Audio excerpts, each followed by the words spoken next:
हमारा ये चैप्टर चल रहा है अभी, हमारा सीडीपी चल रहा है ना। ये सीडीपी चल रहा है। सीडीपी में टॉपिक हमारा क्या है? Language and thought. Language and thought. Language and thought में अभी हमारा सब टॉपिक क्या चलेगा? सब टॉपिक में हम लोग कंबाइंड देख ले रहे हैं। क्या देख रहे हैं? कंबाइंड देख रहे हैं। क्या क्या पॉइंट। बोला है, जैसे कि स्किनर क्या बोला है, पहला नंबर देखेंगे। दूसरा हम लोग देखेंगे जेरोम ब्रूनर क्या बोला है, सपार वॉट ये वाला क्या बोल रहा है। इसके अलावा हम लोग part one, part two, part three में किसका किसका देख लिए हैं। तो हम लोग चॉम्स्की का देख लिए। किसका देखे हैं? चॉम्स्की का। चॉम्स्की फिर का। एरिक्सन का देखे। फिर किसका एरिक्सन। देखे? पियाजे का देखे। एरिक्सन का भी। पियाजे के बाद में हम लोग किसका देखे? वाइगोस्की का देखे हैं। ठीक है ना। तो इतना सारा तो हम लोग देख चुके हैं। अब हमारा ये लास्ट क्लास है आज का। आज का क्या है? ये लास्ट क्लास। किस टॉपिक के लिए? लैंग्वेज एंड थॉट के लिए। तो अभी हम लोग इसमें कंक्लूजन देखेंगे। क्या देखेंगे? कंक्लूजन कि क्या क्या है। तो इसमें देखो, तुम्हारे लिए नोट्स में बेहतरीन कैसे बन जाएगा कि बाकी other students language and thought के बारे में सिर्फ किसका पढ़ाई करते हैं? चॉम्स्की के बारे में। उसी का नहीं हल्का फुल्का जान लेंगे, लेकिन हम लोग डिटेल में देख लिए एरिक्सन का कैसा कंपैरिजन है, पियाजे का कैसा कंपैरिजन है, वाइगोत्स्की क्या बोल रहा है। और साथ में एक्स्ट्रा हल्का सा स्किनर, जेरोम ब्रूनर और सपार वॉर्फ के बारे में हम लोग पहले ही बता चुके हैं कि एक हमारा स्ट्रॉन्ग हो स्ट्रक्चर, और एक सॉरी एक डीप लेवल स्ट्रक्चर, और एक हमारा सरफेस लेवल स्ट्रक्चर है। तो तुम लोगों में कुछ स्टूडेंट ऐसे होंगे जो सिस्टमेटिकली नोट्स को बना रहे होंगे। जो बना रहे होंगे नोट्स को, उसको तो पता चल गया होगा कि बहुत बेहतरीन बन रहा है। जो नहीं बना रहे हो उसको पता ही नहीं चल रहा होगा कि हम लोग अभी कर क्या रहे हैं। अब आ जाए यहाँ पर हल्का सा। पहले तो हम लोग इसके बारे में देखते हैं। तो स्क्रीन सबको को शेयर हो रहा है यहाँ पे? जी जी। अच्छा ठीक है, तो स्क्रीन शेयर हो रहा है। तो यहाँ पर स्क्रीन के सामने में लिखा हुआ है। क्या सामने में लिखा हुआ बता सकते हो? यहाँ पर लिखा है कि एक सवाल आता है कि लैंग्वेज एंड थॉट के बारे में बीएफ स्किनर जो है उनका क्या विचार है। ऑपरेंट कंडीशनिंग क्या होता है और इमिटेशन क्या होता है। अब वो री इन्फोर्समेंट की बात क्या करते हैं, इसके बारे में थोड़ा अच्छे से व्याख्या करो और समझाओ। स्क्रीन पे तो है ना सामने में लिखा हुआ? जी जी जी। अच्छा, तो स्क्रीन के सामने में लिखा हुआ है। तो एक चीज और है कि बीएफ स्किनर को व्यवहारवादी बोला जाता है। तो पहले व्यवहारवादी होता क्या है? व्यवहारवादी को समझाओ अच्छे से। इसमें घबराने का कुछ बात नहीं है, है ना। सबसे पहले दूसरे नोट। को देख के करना। हाँ बोलो बोलो, हाँ। दूसरे को देख के कॉपी करना सर, यही हो रहा देखो, व्यवहारवाद का मतलब होता है ना कि प्रैक्टिकल बिहेवियर, है ना। बिहेवियर का मतलब हम लोग, व्यवहारवादी जो साइंटिस्ट होते हैं उनका मानना है कि दूसरे का जो बिहेवियर है उसको ऑब्जर्व करते हैं। और ऑब्जर्व जो करते हैं उन्हीं के कारण उसको बोल दिया गया क्या, बिहेवियरिस्ट, यानी कि व्यवहारवादी। तो मानव व्यवहार को केवल बाहरी रूप से देखे जाने वाले क्रियाकलाप के आधार पर नहीं, बल्कि उसको देखते हुए मन के अंदर चल रहे विचारों के आधार पर एक सिद्धांत निकलता है। जैसे मान लो हम सोसाइटी में रह रहे हैं और हम मुस्लिम हैं। हम क्या अभी, नहीं छोड़ दो, अभी हमारा कोई धर्म नहीं है और हम मुस्लिम समाज के साथ रह रहे हैं, तो देख रहे हैं कि वो पांचों वक्त नमाज अदा कर रहा है। शुक्रवार को उसके लिए विशेष दिन होता है, तो हम उसका व्यवहार को क्या किए, देखे।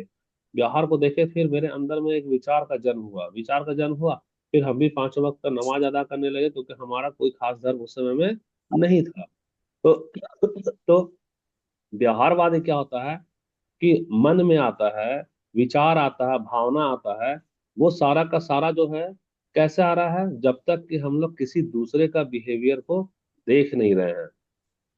तो व्यवहारवादी क्या मानते हैं, इसको कॉपी में लिख लेना। व्यवहारवादी बच्चे को खाली स्लेट मानते हैं। इंग्लिश में उसको बोला है तबुला रासा। वो पूछेगा कि किसके अनुसार बच्चे को खाली स्लेट माना गया है, तो वो लिखना कि जो व्यवहारवादी सोच होती है, उसके जो मनोवैज्ञानिक हैं, वह बच्चे को खाली स्लेट के है। जैसा मानते हैं। दूसरा दूसरा यह मानना कि चूंकि बच्चा खाली स्लेट के जैसा होता है, तो वह जो भी सीखता है, सीखने का आधार उसका अनुभव है, उसका अभ्यास है, और जो अपने जिस समाज में रह रहा है उसके व्यवहार को देखकर वह सीखता है। तीसरा फिर उसमें जोड़ते जाना कि जब वह व्यवहार को देखकर सीख रहा है तो दोनों चीज सीखेगा, सही चीज भी और गलत चीज भी।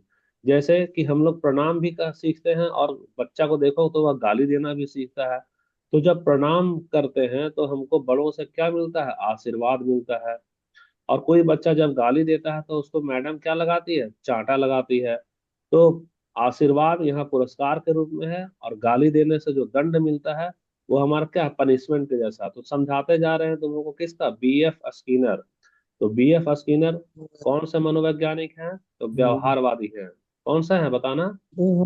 व्यवहारवादी। व्यवहारवादी है। अब व्यवहारवादी है तो व्यवहारवादी में बच्चा जब भी सोचता है, तो व्यवहारवादी मनोवैज्ञानिक कहते हैं कि बच्चा जब जन्म लेता है तो वह खाली स्लेट के जैसा होता है, और वह जो भी सीखता है वह सिर्फ अपने आसपास के इन्वायरमेंट से सीखता है। तो इन्वायरमेंट से सीखता, तो इन्वायरमेंट में तो दोनों चीजें ना होती है, एक होती है सही चीज और एक होती है गलत चीज। तो देखो, अच्छा अच्छा। तो जो सही चीज है उसके लिए उसको क्या मिलता है? पुरस्कार मिलता है। यानी कि हम लोग क्या कह रहे हैं? री इन्फोर्समेंट। क्या कह रहे हैं?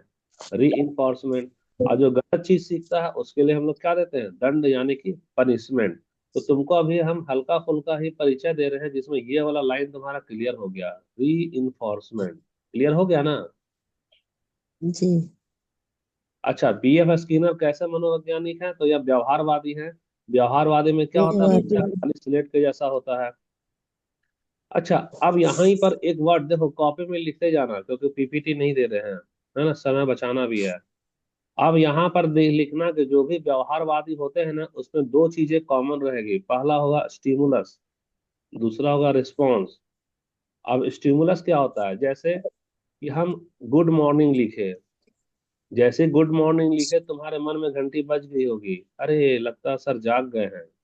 ठीक है। और दूसरा, हम जैसे लिंक भेजे, तो लिंक भेजे यानी लिंक तुम्हारे दिमाग का घंटी बजा दिया होगा कि अच्छा ये स्टिमुलस का काम कर रहा है। कैसा है? लिंक भेज दी हो तो तुम लोग एक्टिव हो गई हो कि सर तो रेडी हो गए हैं। तो मेरा लिंक भेजने से तुम्हारा रिस्पांस मिला। रिस्पांस कैसे मिला? तुम्हारे पास में 13 स्टूडेंट अभी पढ़ाई कर रहे हैं। कितना बजे? 4:16 हो रहा है। तो गौर से देखो, यहाँ स्टिमुलस के रूप में क्या हुआ? मोबाइल में लिंक भेजना। और रिस्पांस के में रूप में क्या हुआ? स्टूडेंट सारे लिंक को ज्वाइन किए, नींद को तोड़कर। तो व्यवहारवादी में यही चीज होता है। व्यवहारवादी में एक होता स्टिमुलस होगा ही। जैसे मान लो हम तुम्हारे सामने में रख देंगे जिसका फेवरेट चीज है, किसी को रसगुल्ला अच्छा है, किसी को जलेबी अच्छा लगता है, किसी को मुर्गा अच्छा लग रहा है ना। हर एक बच्चे को पसंदीदा जो खाने का आइटम है वह रखेंगे, तो वह स्टिमुलस का काम करेगा। रिस्पॉन्स में क्या आएगा? उसके मुंह से लार टपकेगी। तो किसी को कोई प्रॉब्लम है यहाँ? स्टिमुलस क्या हुआ, रिस्पॉन्स क्या हुआ? नहीं। नहीं सर। ठीक है, लिख नहीं रहे हैं तुम लोग, ध्यान से सुनना। अब तीसरा है व्यवहारवादी के अनुसार लर्निंग क्या होता है। हम बहुत पहले पढ़ाए हैं, खासकर साइकोलॉजी वाला को तो आंसर देना चाहिए, जिसका जिसका पीजी है। अभी पता चलेगा। साइकोलॉजी में एक रासमुनी है यहाँ पे, और कौन है यहाँ पर साइकोलॉजी में? कोई नहीं है साइकोलॉजी में, ये लोग नहीं आई है ना। अच्छा ठीक है। तो देखो, हम लोग कहे हैं, सीखे हैं कि व्यवहारवादी में दृष्टिकोण में लर्निंग क्या होता है? What do you mean by learning in behaviourism? व्यवहारवाद में लर्निंग क्या होता है? जैसे हम अभी तुमको बोल रहे हैं, क्या वह लर्निंग हो गया? थोड़ा सा फास्ट रिस्पॉन्स करना, ये तो चैप्टर अटक जाएगा, आज लास्ट है ये। हम बोले जा रहे हैं, तुम सुने जा रहे हो, क्या यह लर्निंग है? नहीं सर। नहीं सर। तो परिभाषा तो हम भूल गए। रिस्पॉन्स करेंगे। तो एक ही परिभाषा तो अभ्यास भूल गए करके होगे। सीखना सर वही लर्निंग है। ये कोई हम भाषा। परिवर्तन आएगा। देखो ठीक है, जो परिवर्तन का शब्द इस्तेमाल किया उसका एग्जैक्ट सही डिफिनेशन पकड़ लिया। लर्निंग का मतलब होता है चेंज इन बिहेवियर, यानी व्यवहार में परिवर्तन। हम तुमको बोल देंगे, परिवर्तन। क्या बोल देंगे कि देखो हवाई जहाज ऐसे चलाया जाता है, उसमें बैठा जाता है, गियर दबाया जाता है और सांस से उड़ान भर दी जाती है। तो तुम जिंदगी में हवाई जहाज में मान लो बैठे ही नहीं हो, उड़ाए ही नहीं हो, और खाली सुन लिए हो। तो सुन लिए हो तो सुना हुआ चीज को लर्निंग नहीं माना जाएगा तब तक जब तक कि उसका व्यवहार में परिवर्तन ना आ जाए, यानी कि खुद वह चलाना सीख ना ले।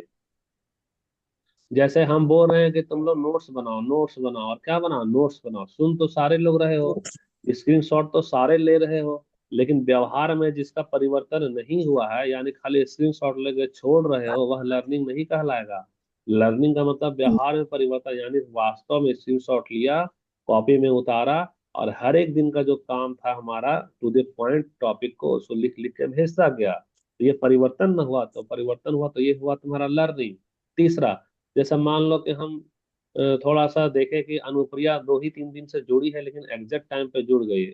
अनुप्रिया को हम कॉल नहीं गए करने के लिए, नहीं गए कॉल करने, और हम ये उम्मीद मान कर बैठ रहे थे कि ये शायद सेकंड क्लास पे जुड़ेगी 4:30 के बाद या 4:45 के बाद, लेकिन अभी हम थोड़े सरप्राइज हुए कि पहला ही क्लास ये अटेंड कर रही है, यानी कि इसका व्यवहार में परिवर्तन आ चुका है पहला ही दिन से। एक ही दिन हुआ इसको एडमिशन लिया और पहला ही दिन में ये एकदम एक्टिवली रही। तो यह इसके लिए फर्स्ट क्लास में फर्स्ट लिंक में जुड़ जाना चेंज दिखा रहा है इसका बिहेवियर में, तो ये हो गया लर्निंग। अब बाकी लर्निंग कब नहीं माना जाएगा, मान लो हम स्क्रीनशॉट बोल रहे हैं कि ले लो, कॉपी में लिख लो, और क्लास खत्म होने के बाद भेज दो, तो जो स्टूडेंट भेज रहा है यानी व्यवहार में परिवर्तन है, वो तो लर्निंग है। जो नहीं भेज रहा है, कोई परिवर्तन नहीं है, यानी वो व्यवहार में, सॉरी, वो लर्निंग नहीं है। कोई डाउट है यहाँ पे किसी को? नहीं। नहीं यार, ठीक है। अब व्यवहारवाद में क्या क्या वैज्ञानिक आते हैं जो कि स्टिमुलस की बात करेंगे, जो रिस्पॉन्स की बात करेंगे, तो पहला नंबर में हो गया तुम्हारा कौन, जॉन वाटसन। ये ये सब ठीक है, ये सब हम लोग लिख नहीं रहे क्योंकि उतना डीप में हम लोग जेटेट वाले को बहुत पहले पढ़ा चुके थे। अभी तो हमारा ऐसा कराना है ताकि फरवरी तक तुम लोग का कंप्लीट हो जाए ना। तो जॉन वाटसन हो गए। व्यवहारवाद के क्या होता है, उनको जनक माना गया है। अच्छा, क्लासिकल कंडीशनिंग, क्लासिकल कंडीशनिंग में सबसे ज्यादा योगदान कौन दिए हैं, तो पावलो दिए हैं। कौन दिए हैं, पावलो। तीसरा है ट्रायल एंड एरर या लॉ ऑफ इफेक्ट, जो मेथड दिए हैं वो कौन दिए, थॉर्नडाइक दिए हैं। और बीएफ स्किनर दिए हैं, वो दिए हैं ऑपरेंट कंडीशनिंग। क्या दिए हैं, ऑपरेंट कंडीशनिंग। तो ऑपरेंट कंडीशनिंग तुम्हारे सामने में तो है, आ ही गया ना ऑपरेंट कंडीशनिंग। तो अब यहां से तुमको एक सवाल हमारे पास में आता है कि सिर्फ तुम ये बता दो कि बीएफ स्किनर के अनुसार ऑपरेंट कंडीशनिंग कहते किसको है और इमिटेशन क्या होता है। ज्यादा हार्ड तो नहीं हो जा रहा है? इमिटेशन कॉपी करना है। इमिटेशन नकल करना, मतलब दूसरों का नकल करते हैं। देखो,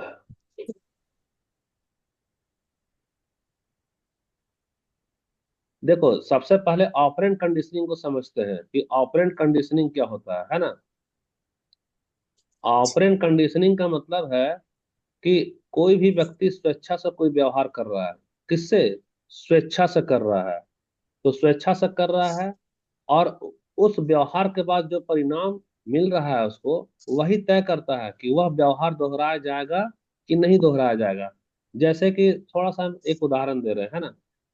पहली बात याद रखना, ऑपरेंट कंडीशनिंग में 2 लाइन बोल रहे हैं। पहला लाइन हम लोग क्या बोल रहे हैं कि कोई व्यक्ति स्वेच्छा से कोई व्यवहार करेगा। पहला लाइन हो गया, खत्म करो। दूसरा में बोलना कि जब वह स्वेच्छा से व्यवहार करता है तो कुछ न कुछ तो प्रतिक्रिया समाज देता है ना। अब जब समाज प्रतिक्रिया देगा तो प्रतिक्रिया ही तय करेगा कि वह आदमी उस व्यवहार को दोहराए कि ना दोहराए। जैसे पहला उदाहरण हम देते हैं, मान लो अनुप्रिया का। अनुप्रिया स्वेच्छा से पहला व्यवहार यह की कि पहला ही क्लास में 4 बजे का क्लास को अटेंड कर ली। तो कोई तो बोला नहीं, हम भी नहीं गए बोलने के लिए, इसका स्वैच्छिक बिहेवियर है। खुद से अटेंड कर ली। प्रतिक्रिया में क्या मिला कि हम इसका 2 बार 3 बार तारीफ कर रहे हैं। क्या कर रहे हैं, तारीफ कर रहे हैं। तो तारीफ जब कर रहे हैं यानी कि इसके बिहेवियर का एक रिजल्ट मिल रहा है। रिजल्ट के रूप में हमारे तरफ से क्या मिल रहा है, तारीफ मिल रहा है। तो तारीफ जो मिला वह अनुप्रिया को प्रेरित करेगा कि हम अगला दिन भी 4 बजे का क्लास को अटेंड करें।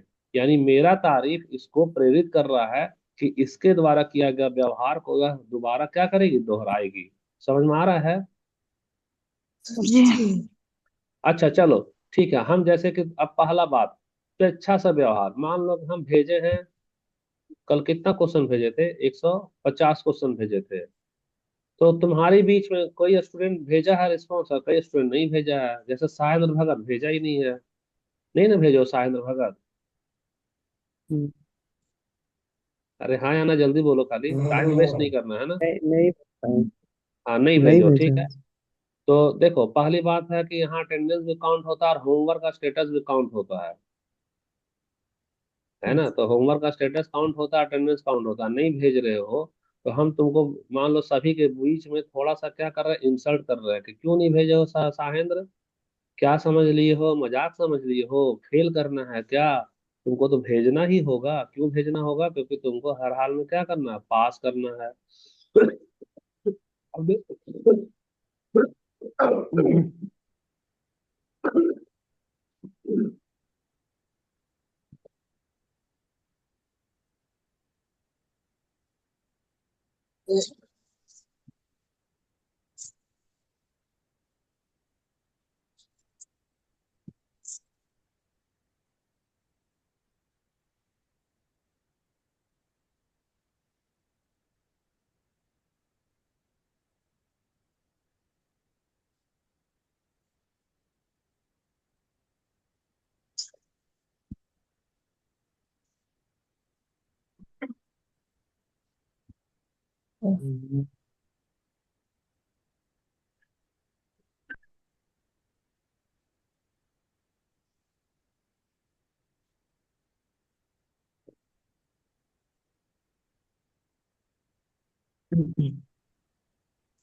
सर आवाज नहीं आ रहा है।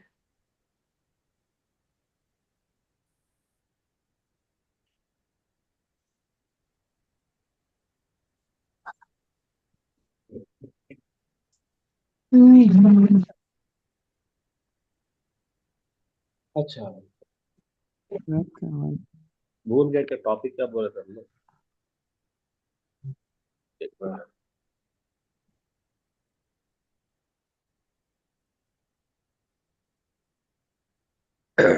क्या बोल रहे थे, याद ही नहीं रहा। बोल सकते हो कि क्या बोल रहे थे हम लोग अभी। Sir operand operand. कंडीशनिंग के बारे में बता रहे थे। हाँ, ऑपरेंट कोई कंडीशनिंग का व्यक्ति मतलब स्वेच्छा से कोई व्यवहार। है, जैसे ऑपरेंट कंडीशनिंग वही होता है कि तुम, हम एक कंडीशन रखे हैं, ठीक है, और उसको तुम क्या कर रही हो, पूरा कर रही हो, बदले में हम क्या देंगे, रिस्पॉन्स देंगे। तो मेरा रिस्पॉन्स तय करेगा कि उस कंडीशन में तुम दोबारा उसको दोहराओगे कि नहीं दोहराओगी, है ना। नहीं दोहरा। जैसे छोटा छोटा उदाहरण, बच्चा अपने घर में पापा पहली बार बोलेगा, तो मम्मी उसको क्या देती है, शाबाशी देती है ना। जी जी। जी। तो पापा पापा क्या करेगा, कॉपी करेगा, लगातार बोलेगा पापा। कोई बच्चा बोलेगा पानी, कोई बच्चा बोलेगा नानी, तो मम्मी लोग खुश होगी, दोबारा बोलेगी बाबू, फिर से बोलो, तो वो क्या करता है, फिर से बोलता है। यही है हमारा ऑपरेंट कंडीशनिंग, है ना। अच्छा, जी जी। इसमें इमिटेशन क्या हो गया भाई। इमिटेशन का मतलब है कि बच्चा जो है सो नकल करता है। बच्चा क्या करता है, बिल्कुल करते हैं। नकल करता है ना। नकल। तो नकल बिल्कुल दोनों करते हैं। चीज करेगा ना, सही चीज का नकल करेगा, अच्छा अच्छा शब्द का, तो पुरस्कार मिलेगा। और ताकि गलत चीज का नकल करेगा तो पनिशमेंट मिलेगा। जी। तो कुल मिलाकर हमारा operant conditioning, BF Skinner, imitation और री इन्फोर्समेंट समझा चुके हैं। किसी कोई डाउट है यहाँ पे। नहीं। नहीं। नहीं डाउट है तो हम लोग अगला क्लास का लिंक दे रहे हैं, 29 मिनट हो गया है। लिंक भेजते हैं और वो करना, दोबारा से अटेंड करना है ना। ठीक है, मिल रहे हैं अगला क्लास में।